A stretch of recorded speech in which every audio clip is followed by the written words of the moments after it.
Aloha! This is me, MarkO, talking, and I welcome you to Dances with Dragons, a Green Heart Foundation podcast.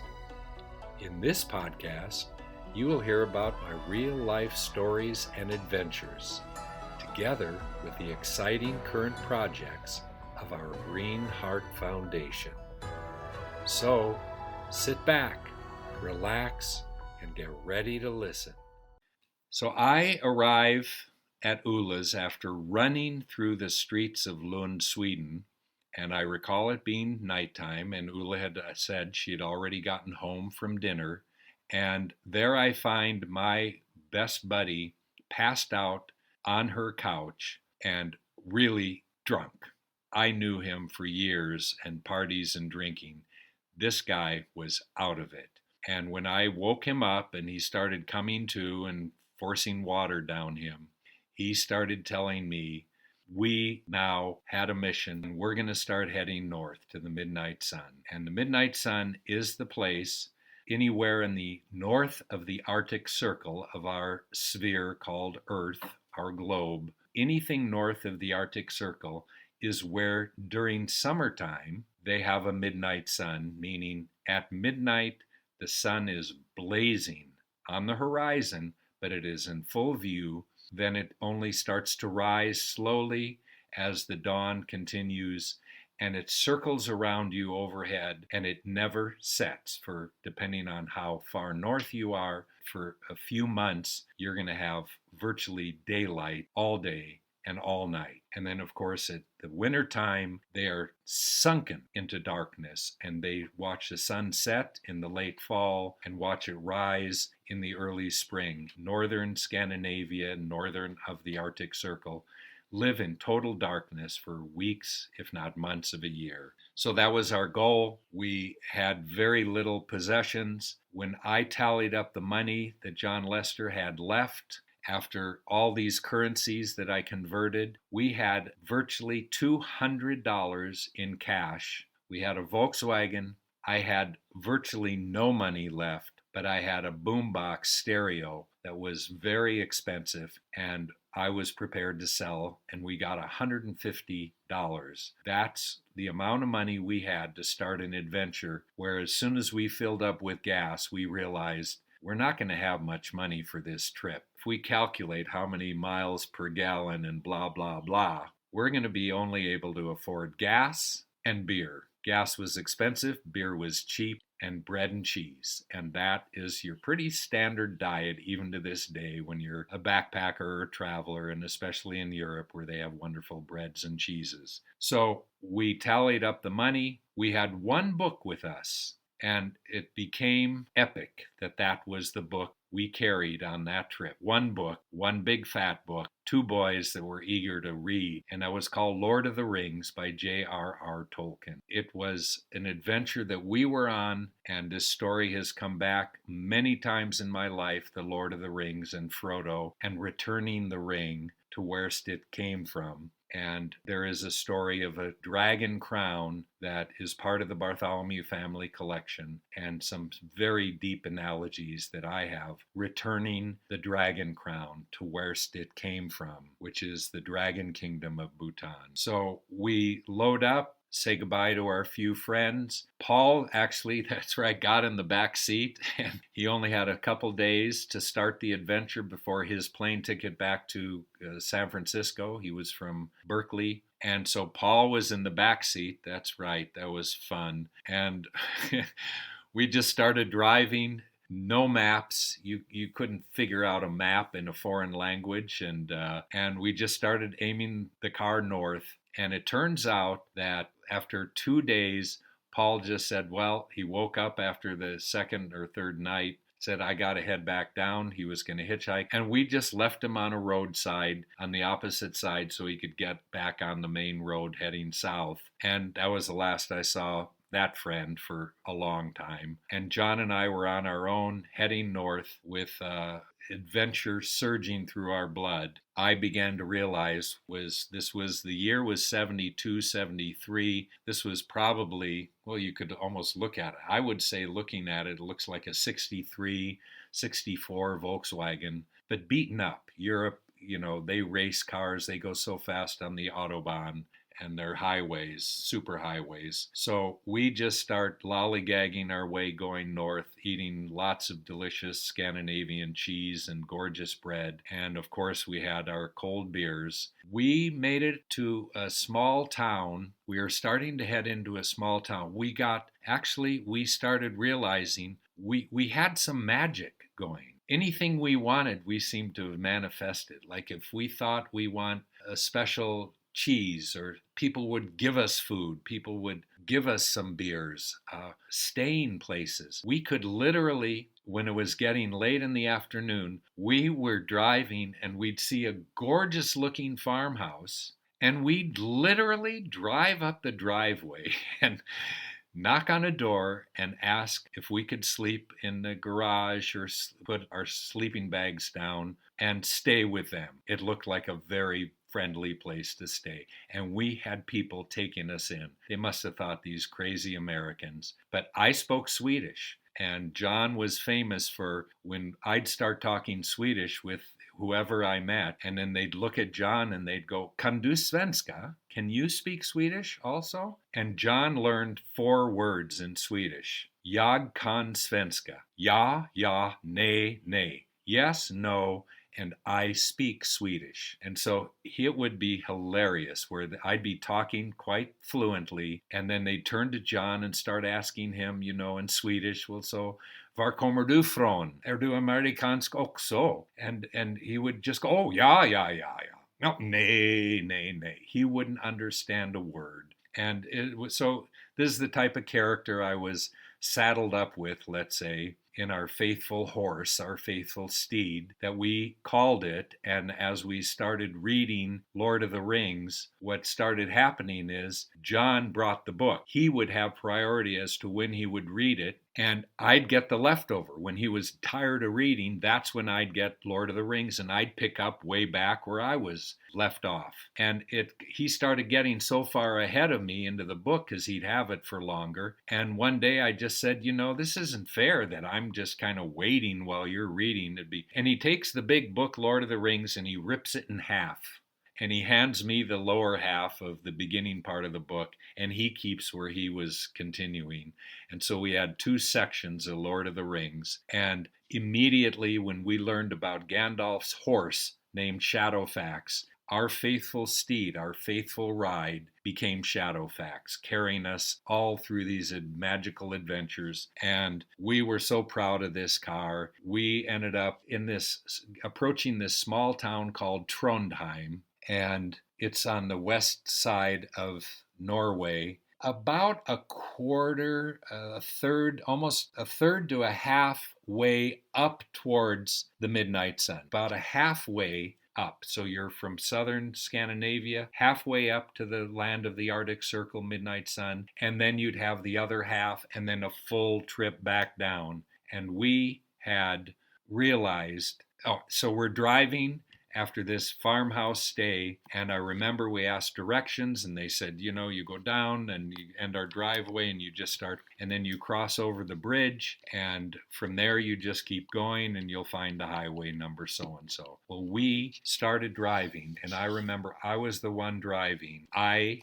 got in the car, we said goodbye, we get to the end of the driveway, and I went to hit the brakes. At the end of the driveway, entering the main road, the brakes went out. The brakes didn't stop. Shadowfax kept going. Like, we don't stop on this trip. We are going all the way now. Well, no brakes. So I started driving. It was one of the most harrowing experiences near death as we're approaching this bridge, which our hostess had told us about. It started going downhill to the bridge. We're in a car with no brakes heading into the town of Trondheim, which was a big city. It wasn't a town, a big city. And we start losing control as I'm driving, and I'm not an experienced driver. I never had a car. The first car I ever had, I totaled after 6 days of having my first Mustang, 65 Mustang, and it was one of the saddest times of my life on my way out to pick up my first girlfriend and sweetheart, Dana. And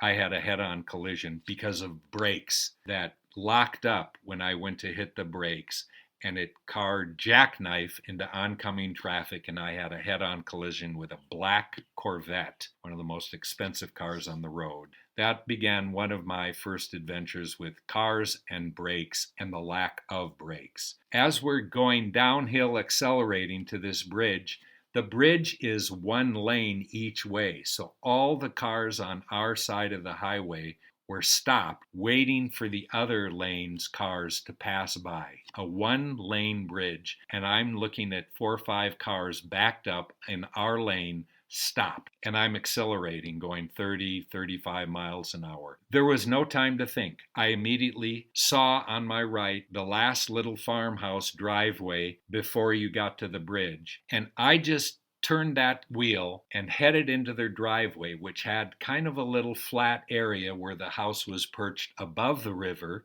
that the bridge was that we were going to cross. And all of a sudden, I'm going 30 miles an hour into their garden, and we were literally racing around just trying to get the car to lose momentum, and we went under her clotheslines, and all the sheets and clothes that she was airing out start being ripped off the clothesline, covering up the windshield. John is reaching out trying to pull sheets from the windshield. I couldn't see where I was going. We did this complete loop through the whole house garden, around the house, all the way to the back, and then the driveway picked up. And by the time we went onto the driveway, the car started, Shadowfax slowed down, and we just took a minute, and we realized we've just ripped up their grass and torn apart their clean clothes.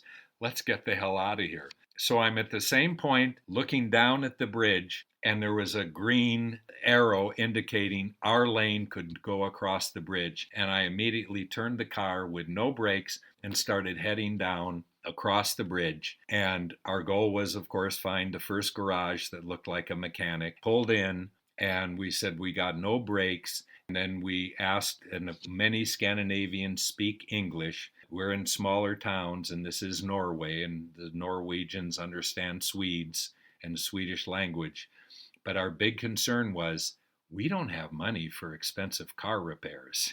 What are we going to do? Are we going to be faced with, well, we abandon the car and get our thumbs out? Shadowfax has been faithful, but Shadowfax has a wounded hoof, and we got to fix it. So we started asking in the main office, how much could this cost for you to do diagnosis and checking and then telling us what could be wrong with the brakes? And they just kept saying, oh, we won't know, like a mechanic, until we get in there and start digging around. We started for the next couple hours waiting, watching mechanics pulling parts off, taking new parts and putting it in. So they're starting to assemble things, and we're, whoa. We want to get an estimate here. You've got to tell us a little bit of an approximation of what this could cost. And they wouldn't do that. And now they had our keys, they had Shadowfax, they had all our beers were locked up in the ice cooler, raised up on this lift thing, and we just felt we're being suckered. They are taking full advantage of us.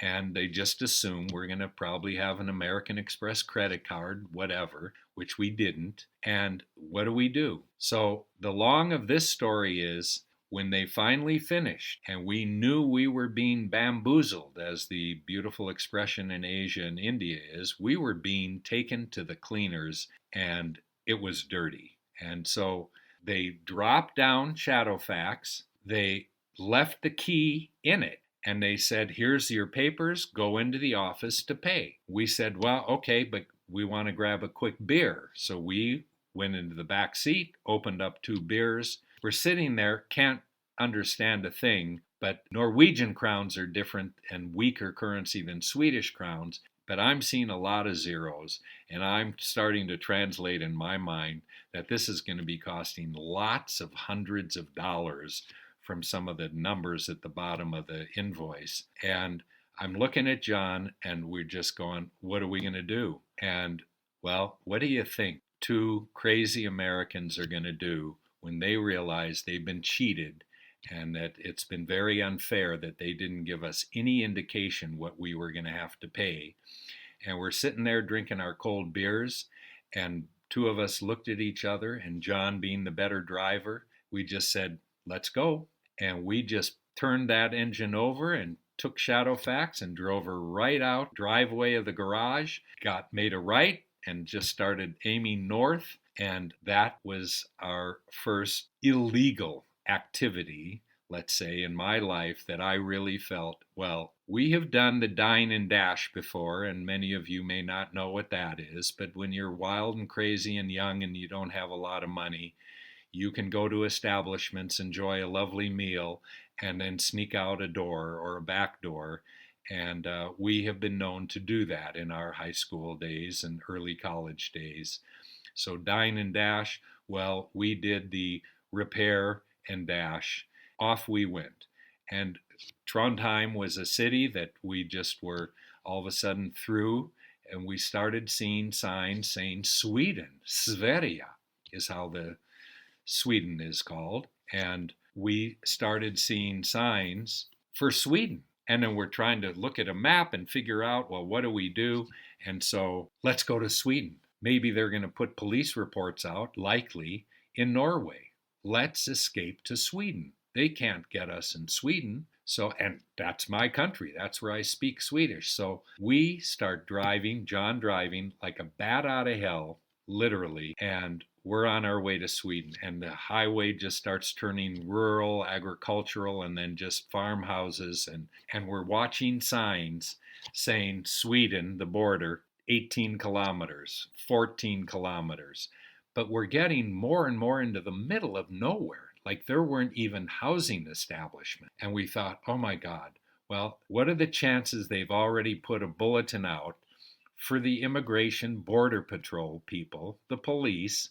What if they're waiting for us at the border? We were terrified. So we're guzzling down beers to just try to help us think clearly, which of course it didn't. We realized this is going to be very scary, crossing the border. 6 kilometer, 4 kilometer, 2 kilometer. All of a sudden, there was a sign saying, Välkommen till Sverige, welcome to Sweden. There was nothing. There was a sign, and that was the border of leaving Norway and entering Sweden. There was nothing, check post. There was no way that anyone knew we were there. And we were hooting and hollering, and we were hungry, and it was just getting towards sunset. And we pulled off into this. We always found these gorgeous places to do picnics or camp and sleep out. Found a beautiful little meadow just off the side of the road. Parked our car, put our brake on. My God, we got brakes again. Pulled out this gorgeous picnic of tomatoes and cheese and bread and cold beers. And we feasted and drank, and the sun's getting close to setting. And then we thought, now it's time to find a farmhouse. We'll find someone that'll take us in. Get in the car. I'm driving this time. And we start the car, loaded everything up, and pulled out the little dirt area to get to the highway. And as I started to make my turn onto the highway, I hit the brakes, and I just felt the brake go whoosh, like it started to stop, but then it just whoosh, and the brake pedal went right down to the floorboard. There was no brake. And then I pulled over. John got in. Of course, we looked under the hood. What are we going to know? John got in. He started to drive, and it was a flat highway. He started driving 10, 20 miles an hour, hit the brake, 0. And now we're criminals, fugitives in Norway. We're on the run. Again, we have no brakes. At least we have the last of our money, and we got cold beers. And we began an adventure that took us another 1,000 miles up to the midnight sun. And from there, 2,000 plus miles down to southern Sweden from the Arctic Circle. As God and Buddha and Allah are my witness, we had a block of wood that we picked up on the roadside that was going to act as our quick stop brake when we're slowing down, but if we came to a stop sign or a stoplight, and you got to come to full stop.